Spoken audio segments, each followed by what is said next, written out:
Next concept जो हम पढ़ने वाले हैं वो है कंडक्टर्स एंड इंसुलेटर्स। तो बेसिक डेफिनेशन तो आप लोग जानते ही होंगे, उसके साथ साथ कुछ और भी चीजें ऐड होगी, ध्यान से देखिएगा। तो how do you define a conductor? Substance और materials that allow that allow charges to flow through them।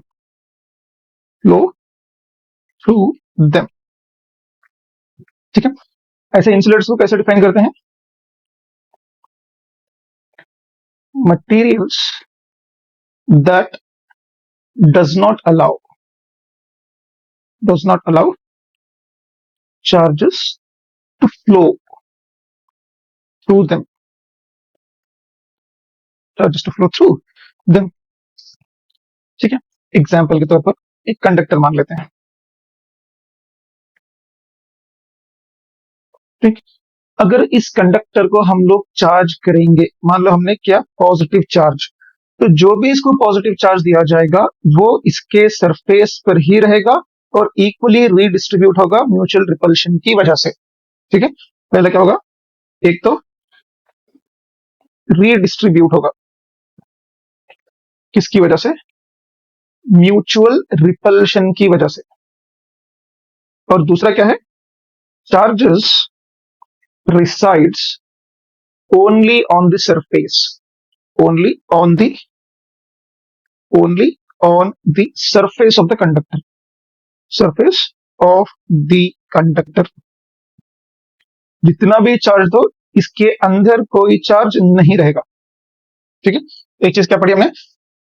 Materials that allow charges to flow through them, तो ये चार्जेस को फ्लो होने में मदद करते हैं, अलाउ करते हैं। तो जैसे हमने कोई चार्ज दिया, क्योंकि ये कंडक्ट होते हैं, इसके म्यूचुअल रिपल्शन की वजह से ये इक्वली रीडिस्ट्रीब्यूट हो जाएंगे and charges resides only on the surface of the conductor.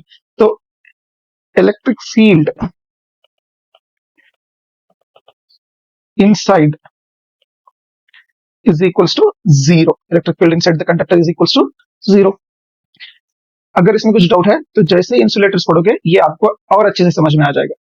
जैसे कि मान लो इंसुलेटर है, नॉन कंडक्टिंग मटीरियल, जैसे ही हम इसको चार्ज करेंगे, मान लो इसको भी हमने किया पॉजिटिवली चार्ज, तो जिस कॉर्नर पर चार्ज देंगे वहीं पर चार्ज रहेगा, वो चार्ज रीडिस्ट्रीब्यूट नहीं होगा।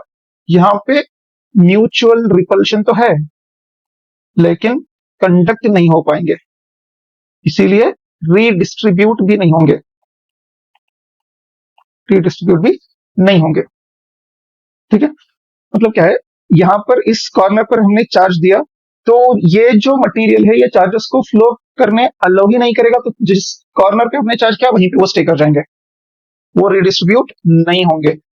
ठीक है, अब और एक चीज ध्यान से देखो, मान लो एक कंडक्टर है जो कि हॉलो नहीं सॉलिड है, सॉलिड सिलेंडर है, तो इसको भी चार्ज करेंगे तो सरफेस पर ही चार्ज रहेगा। Electric field inside is zero, क्योंकि अंदर कोई चार्ज नहीं है।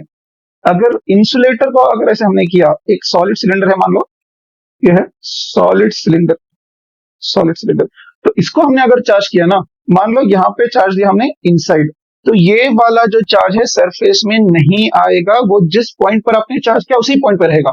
तो इस वाले केस में electric field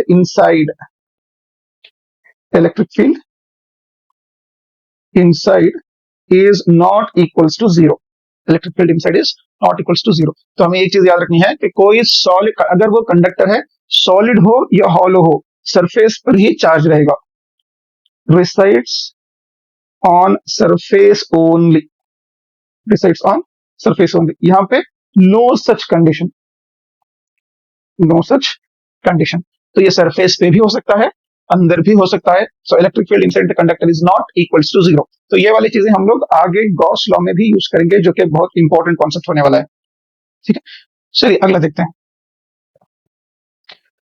radius of curvature और चार्ज डेंसिटी में रिलेशन है क्या? सीधी सीधी बात है कि जितना ज्यादा एरिया होगा, जितना ज्यादा रेडियस होगा, एरिया उतना ज्यादा होगा। जितना ज्यादा एरिया होगा, चार्जेस उतने ज्यादा रिसाइड कर पाएंगे। ठीक है, जैसे कि मान लो ये है, इसका रेडियस है R1 और इसका रेडियस है R2, तो इसके ऊपर है चार्ज Q1 और इसके ऊपर है चार्ज Q2। हमें सीधे सीधे दिख रहा है कि R2 is greater than R1, that implies Q2 should be greater than Q1। जितना ज्यादा रेडियस उतना ज्यादा चार्ज रिटेंशन। तो हम क्या लिख सकते हैं, तो Q is directly proportional to R, so what will be the relation, Q1 by Q2 is equals to R1 by R2। इसी में थोड़ा मॉडिफाई करके एक बार क्वेश्चन पूछा गया था, ये रिलेशन में ऐसे भी लिख सकते हैं, Q1 by net charge on both the systems, R1 by the net radius of both the systems। Ratio ही तो बताना है, ठीक है।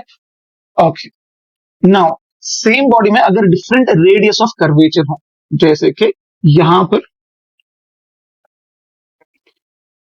रेडियस ऑफ कर्वेचर ज्यादा है और यहां पे रेडियस ऑफ कर्वेचर कम है, या फिर बेटर इसको हम लोग ऐसे बोलेंगे कि ये राउंडेड एडजस हैं और ये शार्प। जैसे ही इनको हम चार्ज करेंगे तो ध्यान से देखो, तो चार्जेस कुछ इस तरह से रिडिस्ट्रीब्यूट होंगे।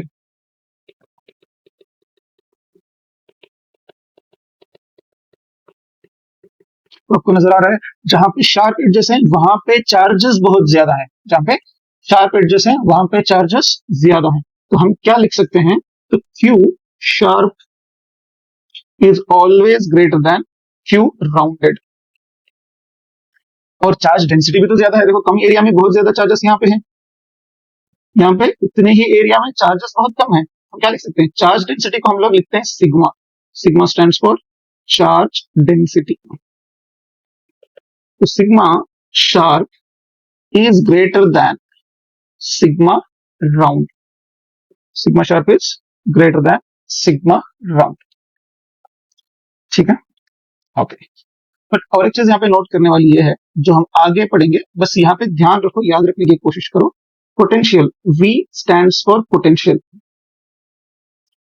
but potential at sharp edges and potential at rounded edges will be same। ये तीन रिलेशन है, तो पोटेंशियल हम लोग आगे पढ़ेंगे, अभी के लिए बस इसको याद रखना है। Okay, if you have any doubt you can comment down। see you soon in the next video, till then take care, bye bye।